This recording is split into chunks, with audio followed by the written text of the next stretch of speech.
Bom dia, minha gente. Sejam bem-vindos a este momento. Este domingo, nós queremos viver esse momento de espiritualidade, de encontro com Deus. Eu lhe convido sua família, convido também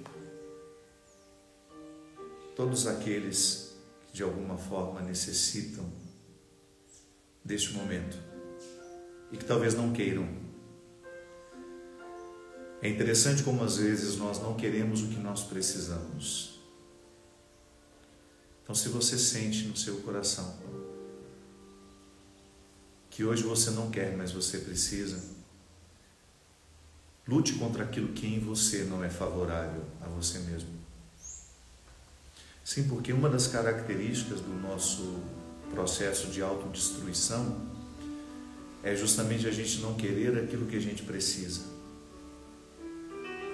E às vezes nós ficamos muito presos naquilo que a gente quer e a gente excessivamente procura a satisfação daquilo que a gente quer, e nós vamos criando uma lacuna na nossa alma, no nosso espírito.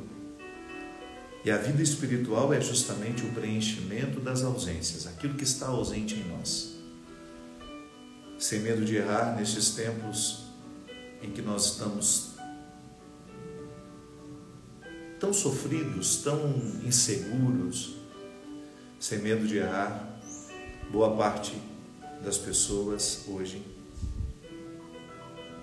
está muito necessitada deste encontro pessoal com a espiritualidade. Lembrando que Deus está em todos os lugares, está em mim, está em você. Ele é onipresente, Ele é capaz de estar no mundo todo neste momento, no coração de cada um de nós, mas nós precisamos buscá-lo, viver o estado de presença, percebê-lo em nós, abrir os caminhos para que cada vez mais nós tenhamos um acesso a essa verdade sagrada que nos habita. Então, se você quiser chamar alguém que você sabe que esteja necessitado deste momento, que esteja precisando viver um tempo de oração, de reflexão, convide essas pessoas. Hoje nós queremos que a nossa missa possa chegar aos corações que de fato precisam, mas não querem. O meu coração é assim, e eu falo sempre a partir de mim. Muitas vezes eu não quero, mas eu preciso. E eu preciso deste momento. Eu preciso deste encontro pessoal com Deus. Eu preciso de um rito que me ajude a ficar em mim. Enquanto isso, nós vamos recolhendo todas as intenções de vocês, tudo aquilo que você quer pedir que hoje Deus realize nessa Eucaristia e através dela. Obrigado pela sua confiança, obrigado pelo seu carinho. Obrigado pela oportunidade que eu tenho de hoje entrar na sua casa, na sua vida, no seu coração e falar com Ele a partir dessas necessidades que são tão comuns em todos nós. Eu vou desativar os comentários para a gente poder celebrar melhor.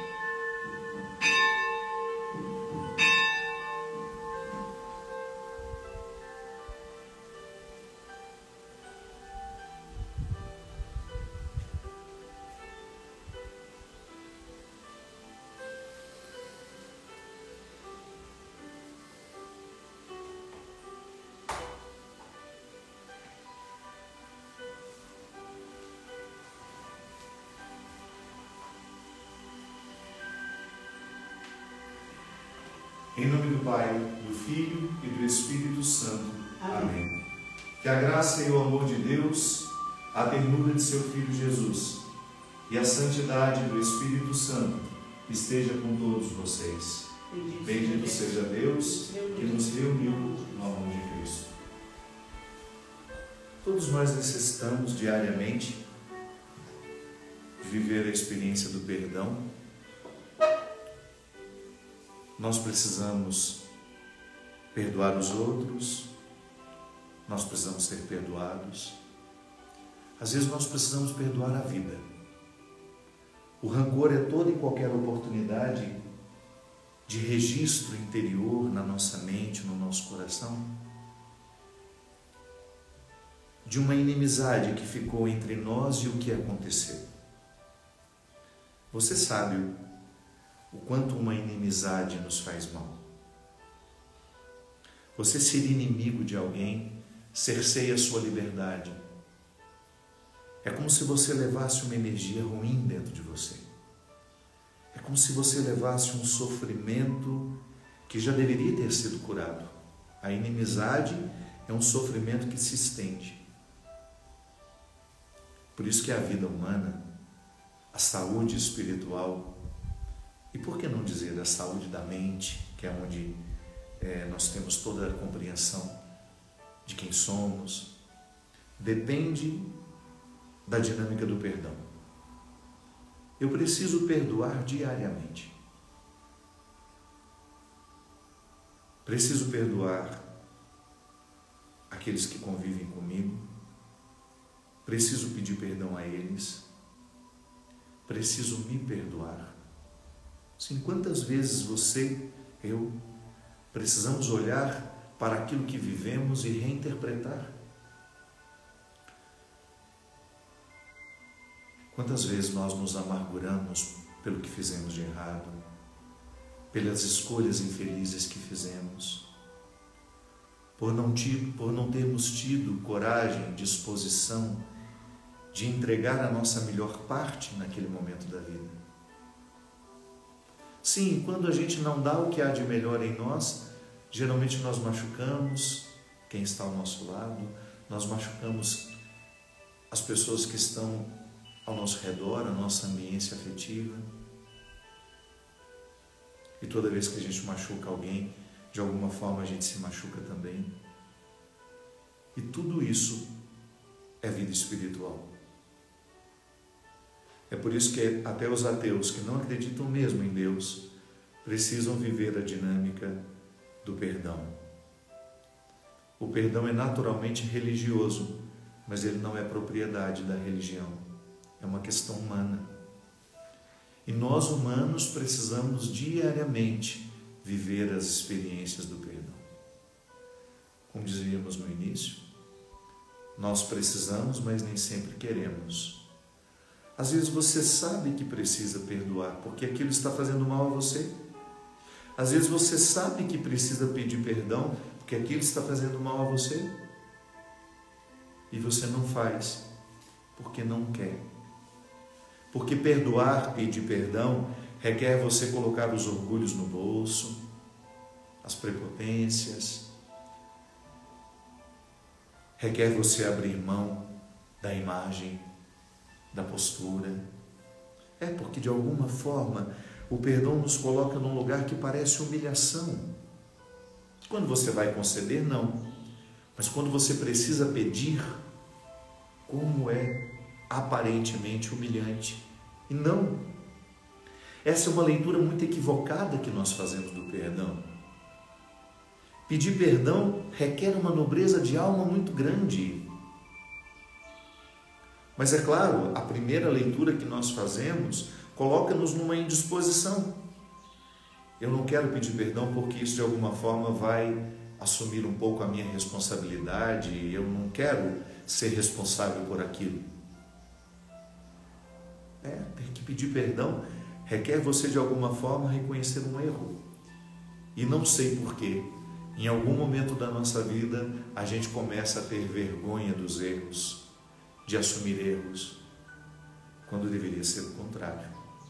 E não é sem motivo que a gente fala que a conversão é a reconfiguração de uma forma de pensar. Eu paro de pensar o pedir perdão como uma humilhação e começo a interpretá-lo como uma grandeza de alma que eu estou adquirindo.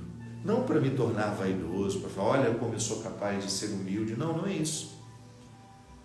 É para você morar bem nessa casa que você é. Quem não tem a simplicidade que leva-nos a pedir perdão, tem dificuldade de morar na casa que é. Por acaso eu moro aqui nessa casa, entre essas paredes, mas em última instância eu moro em mim. Você também é a mesma coisa. Você neste momento está dentro da sua casa ou está dentro de um lugar que temporariamente você transformou em sua casa, mas você precisa sair daí de vez em quando e você se leva para onde vai. É por isso que às vezes nós tínhamos, eu lembro que no passado a gente tinha muito isso, né? A gente tinha aquela ilusão de que mudando de casa a gente mudava de problemas. Não. Às vezes, não podemos negar, nós somos muito suscetíveis a esses estímulos. Mudar de casa, mudar a decoração, mudar os ambientes, mudar de cidade, pode provocar em você uma sensação de vida nova. Mas não se engane. O ser que precisa ser renovado é você. E ele estará por onde você for. Por isso que eu preciso buscar os benefícios das minhas transformações. Você precisa buscar os benefícios das suas transformações, para que você more melhor em você. As ciências que se ocupam da condição humana já nos ensinaram, sem nenhum viés religioso, que o perdão nos liberta. O perdão faz bem. Por isso ele é religioso. Ele une as pontas que estavam soltas. Ele volta a proporcionar o encontro. Quando você perdoa ou é perdoado, aquela divisória que existia entre você e as pessoas deixa de existir. O perdão põe pontes. E é bom ter essas pontes que nos permitem acesso às outras pessoas. Acessar outras pessoas nos ajudam a acessar a gente. Sim, eu muitas vezes vou acessar o meu coração através do coração do outro.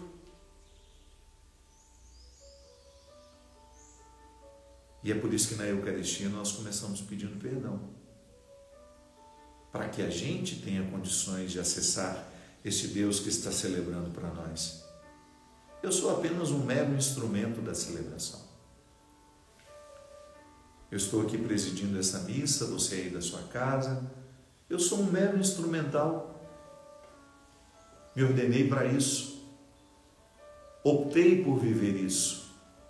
Mas é você que está celebrando neste momento. É você quem celebra.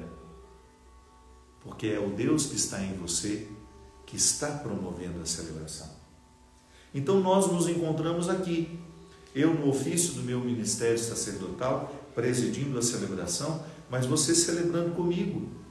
E se você está bem do ponto de vista espiritual, reconciliado consigo, com os outros, você celebra melhor. Por isso que Jesus dizia, aconselhava as pessoas, toda vez que você tiver que fazer um sacrifício, uma oferta lá no templo, vai antes se reconciliar primeiro com seu irmão, para que aquela celebração que acontecerá no templo também esteja acontecendo dentro de você. Muitas vezes nós religiosos celebramos só por fora, porque não queremos mexer nas questões de dentro. Celebrar só por fora pode até cumprir o preceito. Na Igreja Católica, por exemplo, recomenda-se ir à missa todos os domingos. Tá, mas eu posso apenas entrar dentro da igreja, ouvir tudo o que está acontecendo e não celebrar nada. Mas eu posso entrar dentro da igreja, ouvir tudo o que está sendo dito, cantar o que está sendo cantado, rezar o que está sendo rezado e celebrar dentro de mim. Essa é a Eucaristia que nos salva. Não é a Eucaristia da obrigação. Ou você acha que Deus terá um caderninho, ou tem esse caderninho, anotando quantas vezes você foi e quantas vezes você não foi? Não. O que interessa a Deus é o que acontece com a gente quando a gente vai. E lembrando que a vida cristã é todo dia. Não é um acontecimento isolado, um momento em que eu vou à igreja e lá fico diante das pessoas, diante do padre, diante da assembleia, não. É aquilo que está acontecendo no meu dia a dia. Quando você toma a iniciativa de pegar o telefone ou de fazer um sinal. Hoje nós temos tantas formas de manifestar a nossa presença. Se você está precisando pedir perdão a alguém por uma ofensa que você fez, por um erro que você cometeu, nós temos tantas formas de chegar ao outro. Se você faz isso sem que ninguém esteja vendo, você está celebrando dentro de você. O cristianismo está florescendo em você no mundo. É lindo isso. O mundo fica mais cristão quando cada um de nós toma a iniciativa de perdoar e ser perdoado. E é tão nobre, minha gente. Nós nunca na vida vamos nos esquecer das pessoas que nos perdoaram. Porque às vezes a gente comete erros, conscientes ou não. Às vezes você erra porque você quis, livremente escolheu. Mas às vezes você erra sem saber que está errando. E o outro lhe recebe sem questionar se foi intenção ou não. Ele abraça, ele acolhe, ele concede o direito de uma vida nova. Sim, porque toda vez que nós perdoamos e somos perdoados, a vida nova acontece dentro de nós. A psicologia nos diz que às vezes a vida vai virando um fardo porque nos falta o perdão. Você olhar para o seu passado e admitir, olha, eu não dei tudo de mim, mas também não vou ficar me martirizando agora. Eu fracassei em muitos momentos da minha vida porque eu não me dediquei o suficiente, mas não vou ficar me martirizando agora. Não faz sentido martirizar-se o tempo todo por erros que você cometeu no passado. Precisa virar a página, precisa saber perdoar-se. Porque senão você não amadurece, você não evolui. A psicologia nos comprova diariamente isso. Quem perdoa, quem não guarda rancor, ainda que você tenha razões para guardar o rancor. Sim, porque às vezes nós temos uma lógica matemática que nos dá toda razão para não perdoarmos. Olha o tanto de coisas erradas que ele fez. Tá bom, mas esqueça essa quantidade e pense na outra quantidade, na quantidade de coisas boas que você vai se proporcionar no momento em que você perdoá-lo. No momento em que você abrir o seu coração e você dispensar os ódios e rancores que você guardou durante tanto tempo. É muito triste a gente passar a vida alimentando ódios e rancores. Nós ficamos pesados, a vida perde a cor, a gente envelhece antes da hora, a gente morre antes da hora. O perdão tem o poder de oxigenar o nosso corpo. Você respira mais profundamente. O outro deixa de ser aquele fardo dentro de você. Porque quando nós não perdoamos, nós transformamos o outro numa montanha dentro de nós, que nos impede de ver o horizonte, que nos impede de ver coisas boas.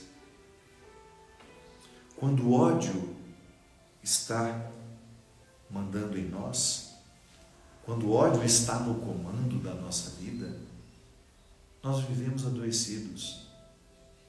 adoecidos emocionalmente e com o tempo adoecidos fisicamente.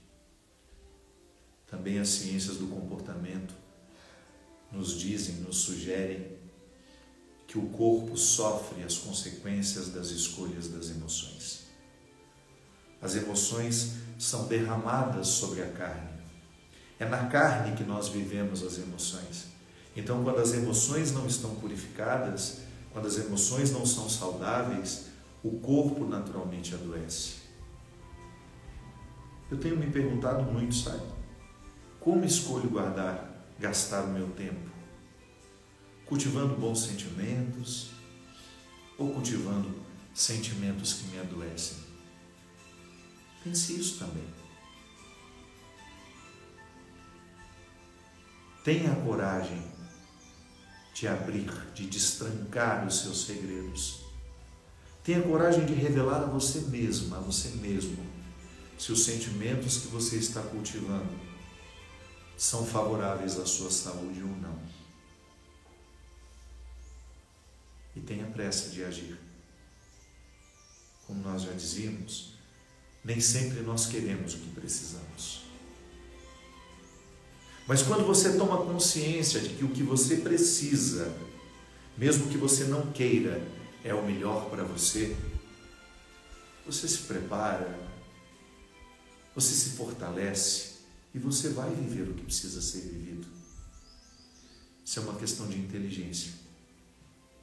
Não se adapte aos modelos que foram cômodos para você. Eu sei que às vezes guardar ódio, guardar rancor é um modelo cômodo, porque mantém em nós aquele orgulho ferido que às vezes, por uma visão equivocada, nós compreendemos como um valor. Não é valor. Definitivamente, ter um coração ferido e magoado não é uma expressão valorosa. Não faz sentido. Opte por tudo aquilo que lhe edifica, que lhe dá saúde física e emocional. Tudo isso para lhe convidar a pedir perdão a Deus.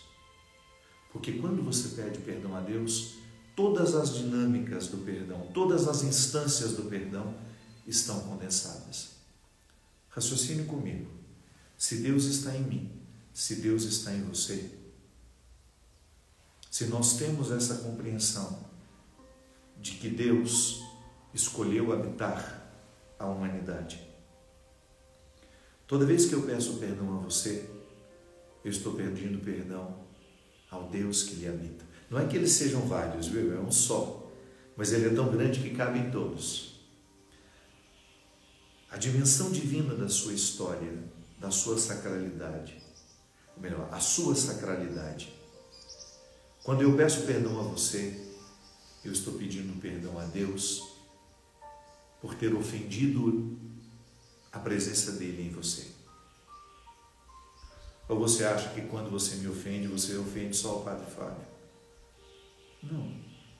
Você ofende o Deus que me habita, que é o mesmo que está em você. Quando você fala mal de uma pessoa, você está falando mal de Deus. Quando você difama uma pessoa, você está difamando Deus, porque Deus está naquela pessoa. Se a gente pensasse assim, a gente teria muito mais cuidado com o que a gente fala dos outros, em como a gente se direciona aos outros, muitas vezes de forma desrespeitosa,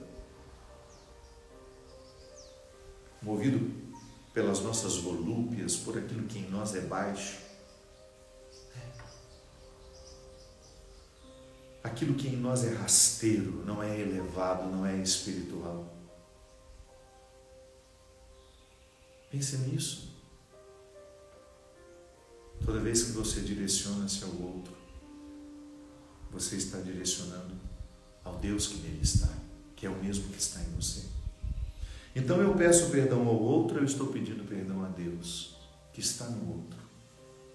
Então eu peço perdão a Deus, eu estou pedindo perdão a mim, a tudo aquilo que em mim eu não soube compreender, a tudo aquilo que em mim é fracassado. Eu estou pedindo perdão a mim mesmo, por não ter sido capaz de dar a minha melhor parte naquele momento, de não ter tido a sabedoria de dizer o que precisava ser dito, ou de calar o que precisava ser calado.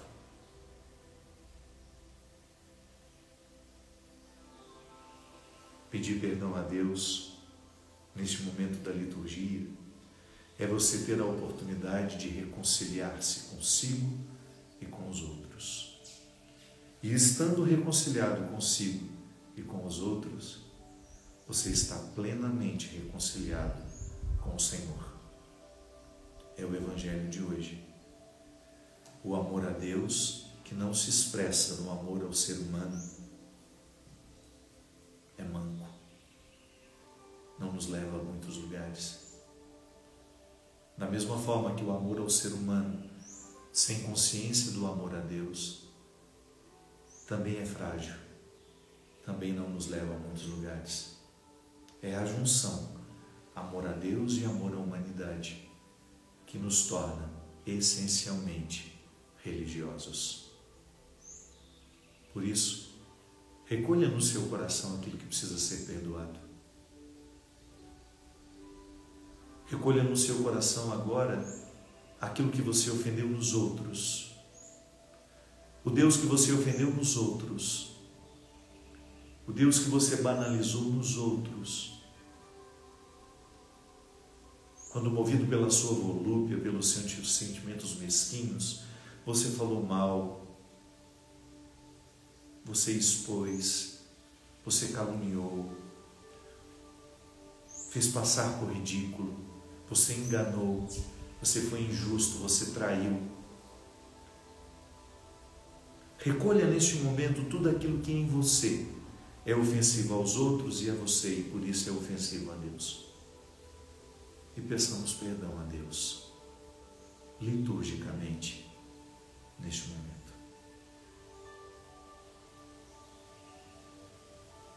Senhor, tem de piedade de nós. Senhor, tem de piedade de nós.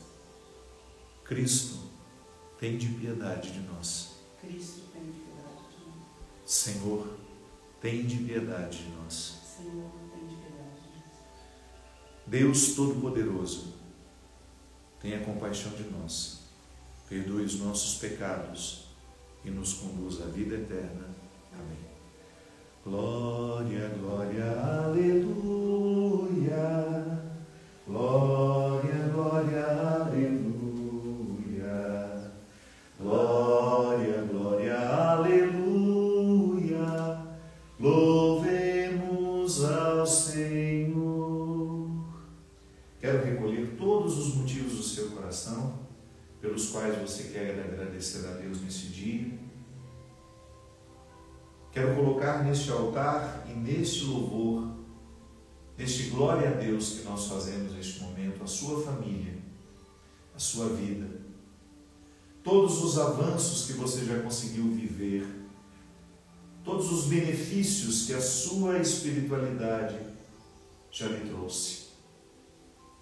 Agradecer a Deus pela nossa vida, agradecer a Deus pelos profissionais da saúde, pelos pesquisadores, por todas as pessoas que trabalham nos nossos hospitais, o pessoal da limpeza, das portarias, das recepções, os seguranças, todos os que estão na linha de frente, os médicos, enfermeiros, atendentes, técnicos, os que trabalham nas cozinhas dos hospitais, que neste momento estão dedicando de maneira muito especial as suas vidas à nossa saúde.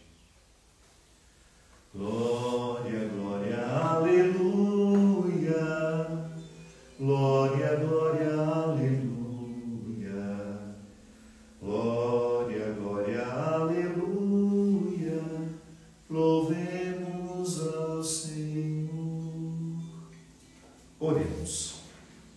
Essa missa hoje é muito especial.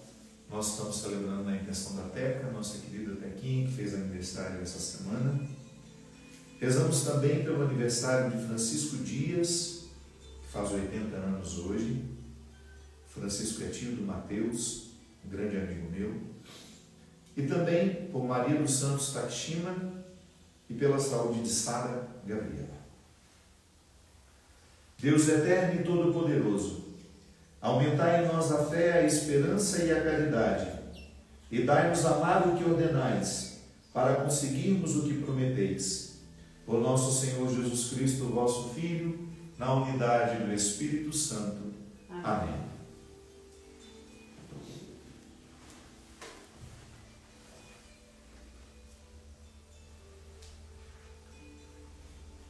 Leitura do livro do Êxodo. Assim diz o Senhor: não oprimas nem maltrates o estrangeiro, pois vós fostes estrangeiro na terra do Egito. Não façais mal algum à viúva nem ao órfão. Se os maltratardes, gritarão por mim, e eu ouvirei seu clamor. Minha cólera então se inflamará, e eu vos matarei à espada. Vossas mulheres ficarão viúvas, e os órfãos os vossos filhos. Se emprestares dinheiro a alguém do meu povo, a um pobre que vive ao teu lado, não sejas um usurário, dele cobrando juros. Se tomares como penhor o manto do teu próximo, deverás devolvê-lo antes do pôr do sol, pois é a única veste que tem para o seu corpo, e coberta que ele tem para dormir. Se clamar por mim, eu o ouvirei, porque sou misericordioso. Palavra do Senhor. Graças a Deus. Eu vos amo, ó Senhor, sois minha força e salvação. Eu vos amo, ó Senhor, sois minha força e salvação. Eu vos amo, ó Senhor, sois minha força, minha rocha, meu refúgio e salvador. Ó meu Deus, sois o rochedo que me abriga, minha força e poderosa salvação. Eu vos amo, ó Senhor, sois minha força e salvação. Ó meu Deus, sois o rochedo que me abriga, sois o meu escudo e proteção. Em vós espero. Invocarei o meu Senhor, a ele a glória, e dos meus perseguidores serei salvo. Eu vos amo, ó Senhor, sois minha força e salvação. Viva o Senhor, bendito seja o meu rochedo, e louvado seja o meu Salvador. Concedeis ao vosso Rei grandes vitórias, e mostrais misericórdia ao vosso ungido.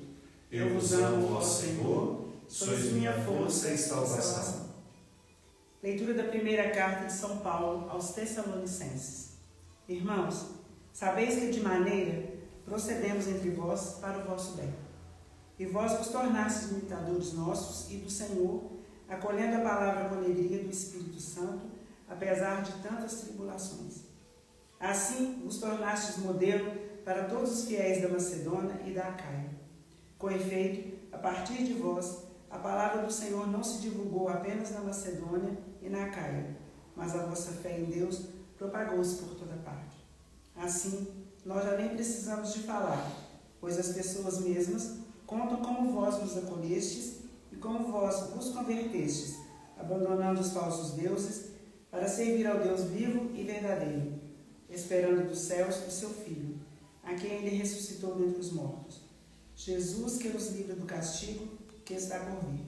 Palavra do Senhor. Graças a Deus. Aleluia, aleluia, aleluia, aleluia, aleluia, aleluia, aleluia, aleluia. O Senhor esteja convosco. Ele está no meio de nós. Proclamação do Evangelho de Jesus Cristo, segundo Mateus. Glória a vós, Senhor. Naquele tempo, os fariseus ouviram Jesus dizer que Jesus tinha feito calar os saduceus. Então eles se reuniram em grupo e um deles perguntou a Jesus para experimentá-lo: Mestre, qual é o maior mandamento da lei? Jesus respondeu: Amarás o Senhor teu Deus de todo o teu coração, de toda a tua alma e de todo o teu entendimento. Esse é o maior e o primeiro mandamento. O segundo é semelhante a esse: amarás ao teu próximo como a ti mesmo. Todas as leis e os profetas dependem desses dois mandamentos. Palavra da salvação. Glória a vós, Senhor. Que as palavras do Santo Evangelho perdoem os nossos pecados. Aleluia, aleluia, aleluia, aleluia, aleluia, aleluia, aleluia, aleluia. Minha gente, hoje nós temos um evangelho muito sugestivo, curtinho, que é para nós um referencial maravilhoso, que nos tira todas as dúvidas quando você quiser perguntar: eu estou sendo cristão ou não? Porque às vezes nós temos muitas dúvidas, né? Criaram tantas regras em torno do cristianismo, criaram tantas situações que às vezes a gente fica perdido. Então, um referencial hermenêutico, isso é, um referencial de interpretação, um caminho seguro para você interpretar se está sendo cristão ou não, se está vivendo a essência da espiritualidade cristã é você se perguntar: eu amo a Deus acima de todas as coisas e ao próximo como amo a mim mesmo? Pronto. Eu sei que nós temos muitos escritos, você tem a Bíblia, que é um livro extenso, com muitas regras, aliás, muitas regras do Antigo Testamento, que foram reinterpretadas por Jesus e que, lamentavelmente, às vezes nós encontramos cristãos nos dias de hoje querendo ressuscitar as leis do Antigo Testamento que Jesus, de alguma forma, já superou. Claro, intencionados, querendo, de alguma forma, encontrar na Sagrada Escritura um fundamento para seus ódios, para suas intolerâncias. Está lá. Aliás, o Padre Léo, o sábio Padre Léo, dizia muito isso. Na Bíblia você encontra textos que justifiquem até o assassinato. Se você quiser assassinar alguém e dizer que estava na Bíblia, está lá, você encontra textos para isso. Então nós, muitas vezes, ficamos perdidos sem um entendimento claro do que significa hoje, se eu quiser dizer ao mundo que eu sou cristão, terá de amar a Deus acima de todas as coisas.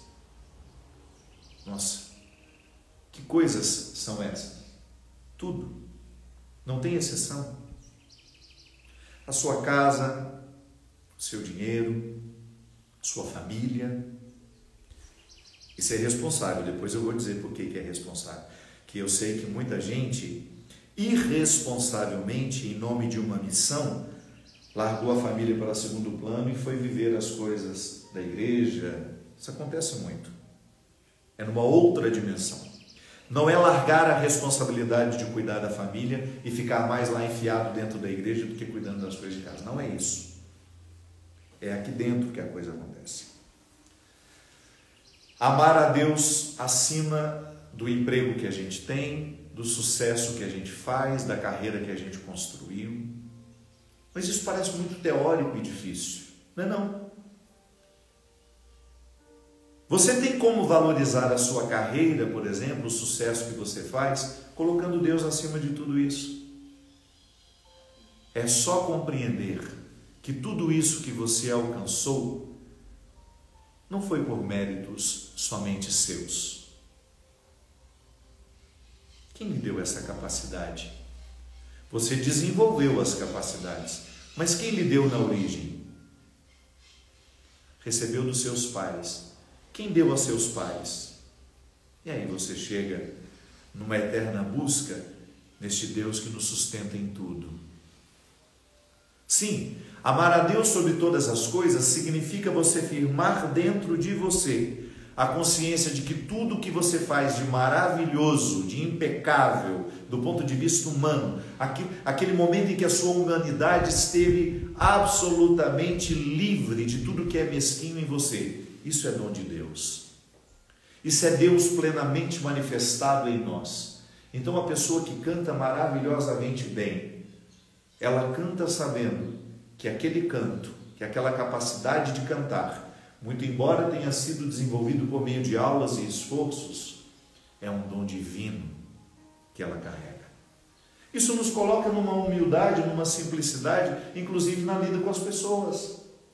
Quem tem essa consciência dificilmente se reveste de prepotência e de arrogância. Porque sabe que toda a grandeza que ela pôde alcançar como pessoa tem a sua raiz, tem a sua origem em Deus.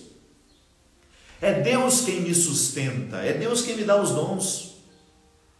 Então eu amo a Deus acima de todas as coisas assim, consciente que até no momento, como dizia Santo Agostinho, falava isso de maneira linda, simples e sofisticada ao mesmo tempo. Quando o coração humano se sente com capacidade de reconhecer o erro que cometeu, ele já está sob o influxo da graça divina. Até para você reconhecer que errou, Deus tem que ter dado um movimento inicial. Eu, por mim mesmo, não sou capaz de reconhecer o meu erro. Eu não reconheço o meu erro por quê? Meu orgulho me comanda, Eu tenho dificuldade de reconhecer que sou frágil. Então, quando eu sou capaz de reconhecer que errei, é porque a divindade que me habita está me comandando. Então Deus está acima de todas as coisas. Eu tenho consciência de que tudo aquilo que a minha inteligência me proporciona só é possível porque Deus me deu a inteligência. Então você coloca Deus antes de todas as situações.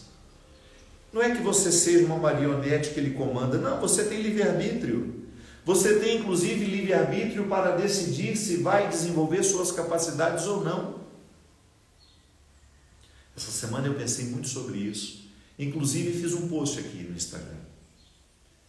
Eu refleti sobre as potencialidades, o potencial que existe no meu corpo, o potencial que existe na minha mente, que eu posso desenvolver ou não. Observe uma criança. A criança é naturalmente elástica. A criança não tem dificuldade com as articulações, a não ser que ela tenha uma doença. Se ela é saudável, ela tem habilidades, ela tem facilidade de movimentos. Mas à medida em que a gente vai vivendo, se a gente não estimula o potencial do corpo, esse potencial vai ficando adormecido. Eu posso muitas vezes ter uma conduta em que eu não tenho tempo para o cuidado do corpo. A minha falta de cuidado com o corpo vai fazer com que ele engorde, com que ele acumule gorduras dentro das artérias, que ele vá perdendo a flexibilidade. Eu estou neste momento da minha vida, eu vou confessar para vocês, readquirindo a flexibilidade do meu corpo, que eu fui perdendo com o tempo, que eu fui perdendo com a rotina. Você não vai fazer o exercício agora, porque você está na missa, mas depois que terminar, tente ficar de cócoras, sem segurar em nada. Sem medo de errar, 90% das pessoas não conseguem mais. Porque não é uma posição que nós fazemos mais. Nós fomos criando facilidades. O nosso carro, ele é adaptado para te dar muito conforto, para você usar menos os esforços. Só que isso tem um custo. Nós vamos perdendo flexibilidade. Nós vamos ficando enrijecidos. E lamentavelmente, quando nós estamos enrijecidos, quando a nossa musculatura está enrijecida, as nossas articulações ficam mais propensas a serem lesionadas, a serem machucadas, porque nós não temos mais a flexibilidade do movimento. A musculatura, ela deveria ser forte e flexível. Há pessoas que só têm a musculatura forte. Criou boa base muscular, mas não desenvolveu flexibilidade. Há pessoas que têm boa flexibilidade, mas falta um pouco de massa muscular. Está com muito tecido adiposo.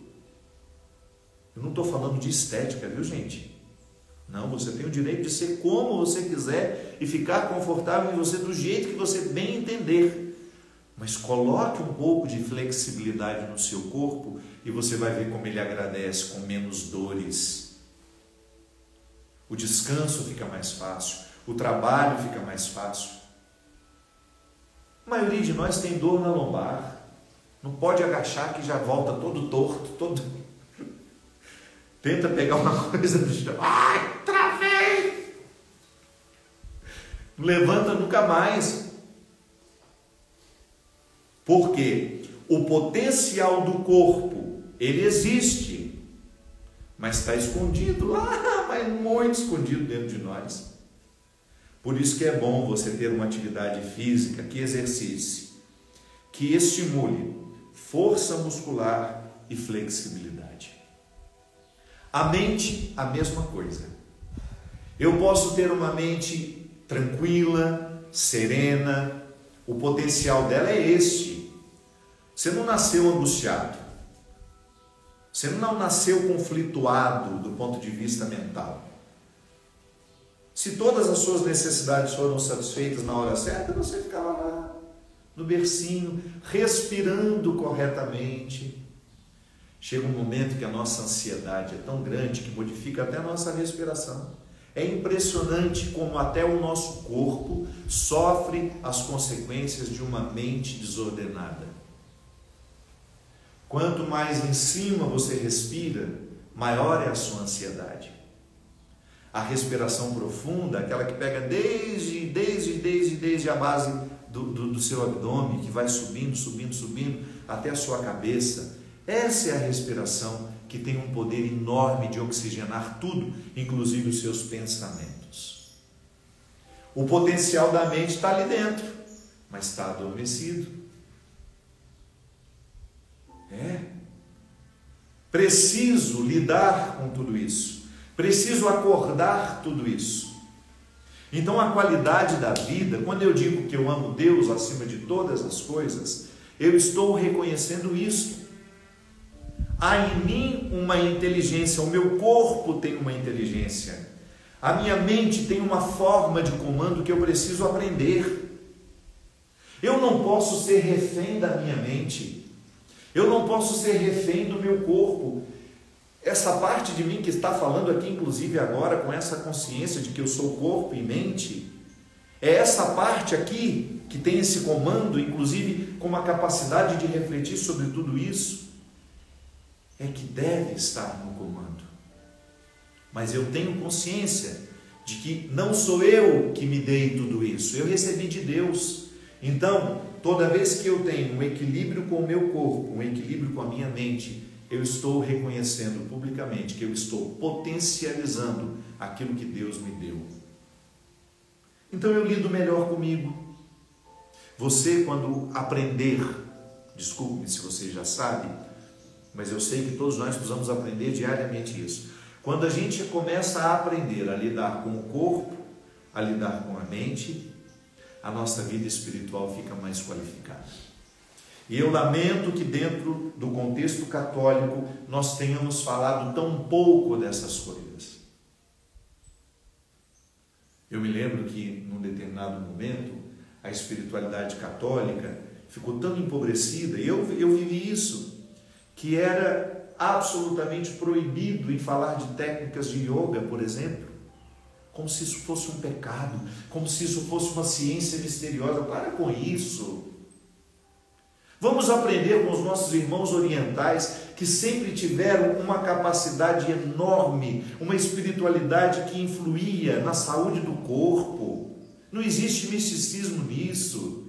Eu sei que durante muito tempo nós ficamos ouvindo que nós precisamos nos purificar das influências das outras religiões. Pelo amor de Deus, que arrogância! Não faz sentido. Se a outra religião tem um aspecto positivo, vamos incorporá-la. Jesus era um homem de meditação. Aquele momento que ele está no Getsemane, é claro que Jesus estava em posturas de oração, de meditação. E os discípulos que não tinham a mesma habilidade que ele, não tinham desenvolvido, dormiam. E Jesus tinha que ir lá acordar, falar: vamos lá, gente. Então, durante muito tempo, nós olhamos para essas técnicas orientais como se elas fossem pecaminosas, como se elas fossem uma oposição à nossa fé. Não. Mantenha aí o seu corpo de fé. Você acredita na ressurreição de Jesus? Você tem um código de ética cristão que você administra, mas descubra uma forma de lidar melhor com o seu corpo. A sua religião, a sua espiritualidade precisa fazer isso com você. Não adianta nada você ter uma busca espiritual se você não tem uma busca pela saúde do corpo. É um contra-testemunho. Deus acima de todas as coisas, amar a Deus acima de todas as coisas. Eu não coloco absolutamente nada acima de Deus. Eu percebo tudo como uma oportunidade de reconhecer o que Ele me deu. Ele nos deu um corpo, Ele nos deu uma mente, e nós temos a oportunidade de cuidar disso. Quando nós temos essa compreensão, a arrogância não mora em nós. Você vai olhar para o seu trabalho, para o dinheiro que você alcançou, e você vai reconhecer nisso tudo uma feliz oportunidade que Deus está lhe dando de transformar o mundo num lugar melhor. Tem muito mais dinheiro que os outros? Aprenda a fazer alguma coisa pelos outros. Adote situações que você sabe que são justas, que seria lindo você ajudar. Essa semana, por exemplo, dia 27, é o aniversário da Vó Tutu. Vó Tutu é uma senhora que mora lá na Brasilândia, na comunidade Brasilândia, em São Paulo. Não sei como está a situação atualmente, mas era, no momento da pandemia, no auge da pandemia, o lugar de maior contaminação em São Paulo. Vó Tutu resolveu fazer o bem produzindo pães. E toda a família da Vó Tutu está lá, envolvida com ela. Vó Tutu essa semana faz aniversário, dia 27. E qual é o presente que ela quer de nós? R$1 de cada um. Olha só, a simplicidade dela. Ela estipulou isso, Emerson. R$1. Claro que se você puder dar 10, se você puder dar 100, se você puder dar 1000, dê. Eu só estou dando um exemplo. Um lugar em que você pode fazer o seu dinheiro, o fruto do seu trabalho, que às vezes lhe sobra. Sim, há pessoas em que o dinheiro falta, há situações em que o dinheiro sobra. Amar a Deus acima de todas as coisas é você ter essa sensibilidade. O dinheiro que sobra eu quero ajudar situações em que eu acredito que o dinheiro não será desviado, em que ali existe uma reta intenção. Aí nós descobrimos que, porque amo a Deus acima de todas as coisas, o meu dinheiro não me tem. O meu dinheiro não é meu proprietário. Eu tenho dinheiro, mas não é o dinheiro que me tem. Quando é o dinheiro que me tem, eu já esqueci esse amor a Deus acima de todas as coisas. Eu estou amando o dinheiro acima de todas as coisas. Mas quando eu reconheço que ele é um fruto do trabalho que eu realizo, fruto da saúde que Deus me deu, da vida que eu estou buscando com Deus, eu vou lá e dou a minha parte. Inclusive, eu estou convidando você. Procure aqui no Instagram, eu sigo a Vó Tutu, só procurar assim no Instagram, você vai encontrar. Se o seu dinheiro sobra e você quiser ajudar a Vó Tutu, você está fazendo um gesto muito concreto nos dias de hoje, ajudando uma situação que de fato precisa. Você está amando a Deus acima de todas as coisas. Você está dando um direcionamento ao seu dinheiro. Você está buscando uma perspectiva solidária para o seu trabalho.